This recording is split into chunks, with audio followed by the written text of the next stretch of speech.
All right, so now for number 11. It says basic answer to the following question on the geological cross-section shown below and on your knowledge of earth science. State the name of the metamorphic rock at location A. All right. And we see A is in between some rock and the symbol that we see for contact metamorphism. The reason why that's important is because remember in our notes, we said that you can have a rock that because it comes in contact with magma, right?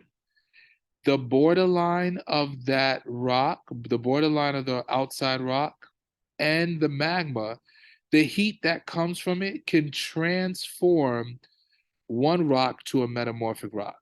So, for example, once again, as we've seen here, this is a perfect example where the yellow represents quartz sandstone, right? But when you have quartz sandstone that comes very close to magma, this orange layer right here is a metamorphic rock called quartzite. So you can have a sedimentary rock when it's close to magma or igneous intrusion. The heat that comes from that can transform a sedimentary rock to a metamorphic rock. And so when you see igneous intrusion, I want you to think of this as magma in a sense, right? I want you to think of this as magma because igneous rocks come from magma. And I want you to know that wherever that you see contact metamorphism, that lets you know these areas right here, these areas right here are letting us know that any rock within those areas is being transformed to a metamorphic rock. So the thing is, what metamorphic rock is at location A? I need to first know what rock is this entire layer, right? So I'm going to go to my reference tables. Because the reason I'm going to go to my reference tables is because by looking at a diagram, I can tell what type of rock I'm dealing with. So the fact that A is layered on a rock between where there's a layer of bricks, like the image looks like it's bricks. So I'm gonna see what rock this is. And the rock that's bricks is limestone, okay? Limestone. So now I need to find out when limestone goes through contact metamorphism, it changes to a new rock. What new rock does it change into? I have to look in my metamorphic rock section and I have to find out contact metamorphism. So I see 4 rocks that can go through contact metamorphism right here. I see 4 rocks. I see here, here, right here, right here. Because I see contact, and these 3 could be contact regional. So which rock can transform limestone to a metamorphic rock? So when I look in the comment section, I'm looking for limestone, limestone, limestone. Oh, I see limestone right here. And so therefore, look, I see, what do I see next to it?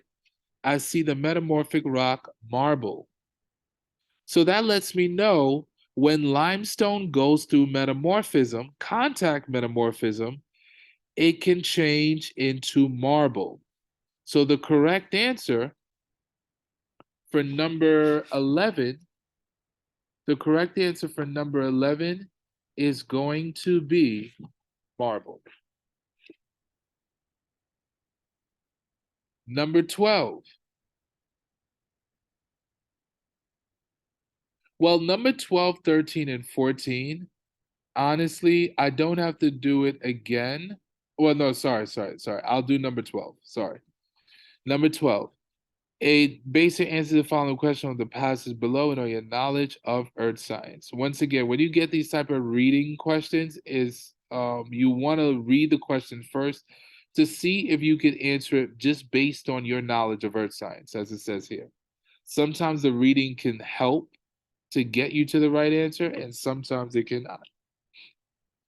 Now it says large crystals of mica, sometimes weighing several hundred tons, have been found in igneous rocks in Canada. Identify the environment of formation and the relative rate of cooling of the magma that formed the igneous rock containing these large crystals. All right. So large crystals of mica. So I know that I'm dealing with the igneous rock because it tells me I'm dealing with the igneous rock.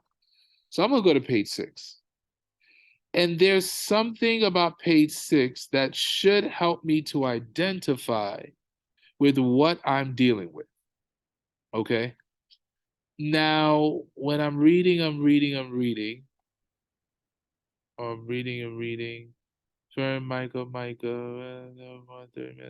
Okay.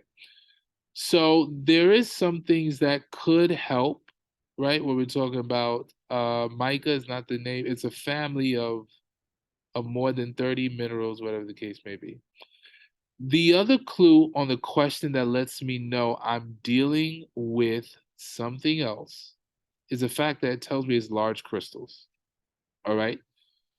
Identify the environment of formation. I see environmental formation right here on page 6. You see that? So that means that this rock is either going to be an extrusive rock or an intrusive rock. The question tells me that I have large crystals. If I have large crystals, that means that my texture is either going to be coarse or very coarse. Remember the definition that coarse means large crystals. And very coarse means very large crystals. So that lets me know, number one, the environment of formation is intrusive or plutonic. So I already know my answer is definitely intrusive or plutonic. That's number one. Number two is they want to know the relative rate of cooling. When you see the word relative, that doesn't mean they want an exact number. They want to know whether it's faster, slower, higher, lower, hotter, cooler, right? So because they're talking about the relative rate of cooling, they want to know whether or not that does it cool faster, does it cool fast, or does it cool slow? If you are an intrusive rock, that means that you're created inside of the earth. That means that you cool very slowly. All right. If you're an intrusive rock, you cool very slowly. Remember the example that I use about baking a cookie? It's if you want to allow for the cookie to cool down, it's going to cool down a lot slower if you left it in the oven, intrusive, than if you left it outside of the oven, extrusive.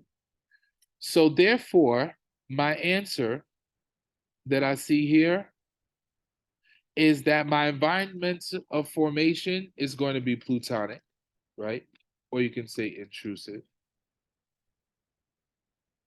And my relative rate of cooling is going to be slow cooling. Slowly cooling. Or you can say it cools slowly. All right. And number 13 and 14, they're literally, and 15, they're literally the same question on the minerals questions. So all you have to do, go to the video, go to the last 3 questions, I believe, on the mineral questions worksheet, and you'll find the explanation for 13, 14, and 15 if you go to that video. So I'm going to skip that. Now I'm going to number 16, the last question. This says, identify one mineral that can be found in all 3 rock fragments shown in the magnified view. All right. So therefore, the magnified view is only talking about these three rocks. And remember, minerals make up rocks. Rocks are made up of minerals. So I need to know, what is one common mineral that I see in granite, that I see in gneiss, that I see in sandstone? What is one common mineral that I see in granite, that I see in gneiss, and that I see in sandstone? So therefore, I'm gonna look, right? And maybe I should even type it out. It may be a little bit long, but let me see if I can find the corner. I'm gonna type it out. So when I see granite, here are the minerals that I notice. I see granite is right here, right? Granite is right here. I see granite. And all of these minerals, these 5 minerals, are in granite. Potassium feldspar, quartz, plagioclase, feldspath, biotite, and amphibole. So I'm just going to type these out very quick. All right, so in granite, I see potassium feldspar. Let me see if I can move it. Here we go. Move it right here. Potassium feldspar, quartz for granite, right? I'm gonna just write granite here. Potassium feldspar, quartz, plagioclase feldspar is there. Biotite and amphibole. That's for granite. All right. The next rock, according to that sheet, was gneiss. The next rock was gneiss. All right. So when I take a look, gneiss and sandstone. So I'm gonna go to gneiss, or let's go to sand. Yeah, I'll start with gneiss. All right. When I look at gneiss, gneiss has all 1, 2, 3, all 5, 6 of these. Okay. So I'm going to just add on to it. Let me just move this and move this where people can see. All right. So gneiss has pyroxene, garnet, amphibole, quartz, and mica. And finally, I'm going to go to sandstone. And when I go to sandstone, which is right here, I'm going to do sandstone. So sandstone, the minerals I see in sandstone, I see composition. You see it right here. Quartz, feldspar, clay minerals. All right. Quartz, feldspar, and clay minerals. Quartz, feldspar, and clay minerals. All right. So when I see all this, which one of the minerals do I see in all 3? Right. And let me just make sure I didn't forget anything. I did forget for gneiss, I did forget feldspar too. So let me make that correction, because feldspar is also in gneiss as well too. So automatically, what do I see? I see feldspar in all 3, right? Now, if you're just like, wait, what's the difference between potassium and plagioclase feldspar? If that doesn't feel like a safe enough choice for you, then don't do that, right? One thing I definitely see for sure: quartz. Quartz in sandstone, quartz in gneiss, and quartz in granite. All right. So the fact that I just see quartz, that will be my correct answer. If you were to just write feldspar, the regents would just accept feldspar as well. They would accept feldspar as well. So if you said quartz or feldspar, that would be completely fine as well. And that is your answer for number 16. That is it. Have a wonderful, blessed day.